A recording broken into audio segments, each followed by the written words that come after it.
Yes. Hey!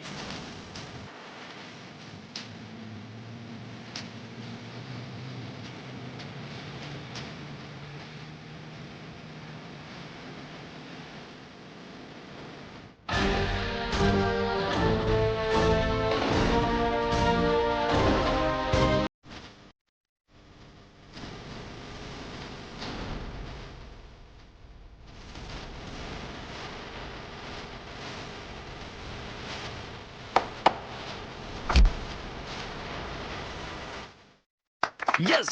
Yes!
అప్పుడెప్పుడో మా కూతుర్ని చూసుకోవడానికి వచ్చావు బాబు.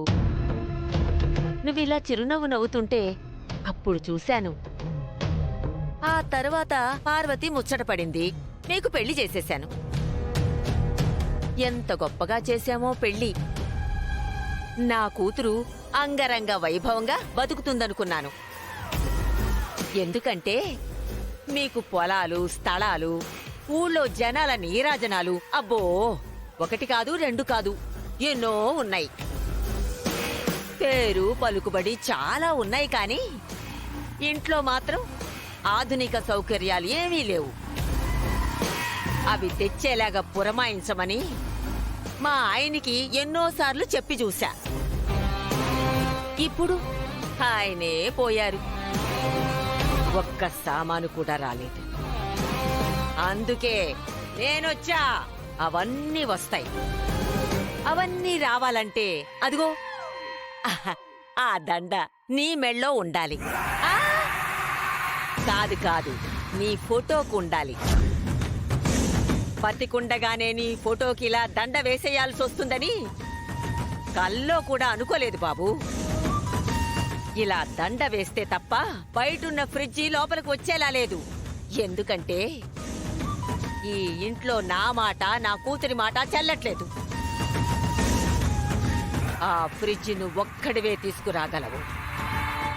ఆ ఫ్రిడ్జ్ నీ ద్వారానే లోపలికి రావాలి. అది చూసి రఘురాం గుండె పగిలిపోవాలి. నా మనవరాలు చారు పగ తీరాలి.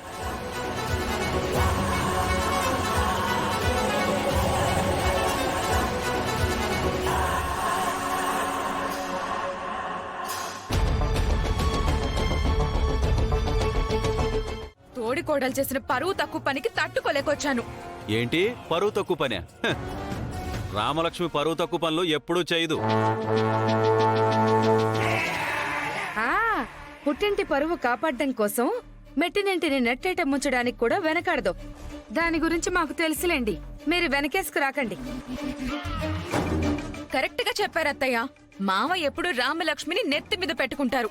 అందుకే నేనేం చెప్పినా నమ్మనే నమ్మరు. అవునమ్మా, అవసరమైతే కులదేవతలా కూడా ఊరేగిస్తారు కూడా. ముందు విషయం ఏదో కక్కు. అదే ఆ విషయం ఏంటో చెప్పు అంటున్నా. అవ్వా అవ్వా అవ్వా అవ్వా, అది చేసిన పని నేను చేసుంటే మీరు నన్ను ఈ పాటికి మెడ పట్టుకుని బయటకు ఎండేసేవారు అత్తయ్య. ముందు తనేం చేసిందో చెప్పు, ఆ తర్వాత ఏం చేయాలో మేం చెప్తాం. అదే మీ వియ్యంకుడు ద గ్రేట్ రఘురాం గారు. ఆయన మేనల్లుడితో చిట్ ఫండ్ కంపెనీ పెట్టించారు కదా ఈ మధ్య. అవును, ఊళ్ళో వాళ్ళంతా చిట్టీలు కూడా కట్టారు. నాకు తెలిసిన వాళ్ళు కూడా కట్టారుగా. అదే ఆ ఊర్లో వాళ్ళే ఇప్పుడు రఘురాం గారు హాస్పిటల్లో చావు బ్రతుకుల్లో ఉన్నారని హాస్పిటల్ ని ముట్టడి చేసి వాళ్ళు కట్టిన చీటీ డబ్బులు వాళ్ళకి తిరిగివ్వాలని గొడవ చేస్తున్నారు. మంచి పని చేశారు. అబ్బా నువ్వు పూర్తిగా చెప్పనిస్తావా? చెప్తాను మామయ్య. హీరో అల్లుడు సీను ఉన్నాడు కదా, తను బ్యాంక్ నుంచి డబ్బులు తెచ్చానని ఊర్లో వాళ్ళందరినీ పిచ్చోళ్ళం చేసి వాళ్ళకి దొంగ నోట్లు అంటగట్టాలని చూశాడంట.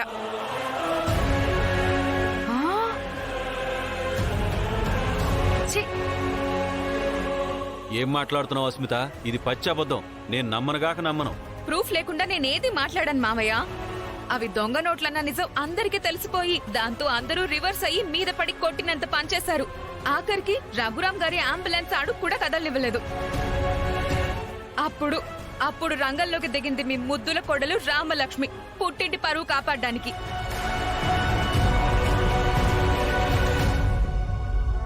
అవ్వా అవ్వా అవ్వా, ఎక్కడి నుంచి తెచ్చిందో ఎలా తెచ్చిందో గాని 5 కోట్లు,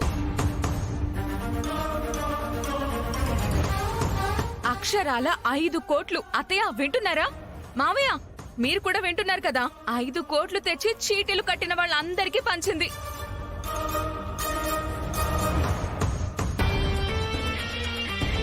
ఐదు కోట్ల? అవును, అది కూడా ఒకే ఒక్క పూటలో తెచ్చింది. అంత డబ్బు దానికి ఎవరిచ్చారు? అదే ఇప్పుడు హాట్ టాపిక్ అత్తయ్య.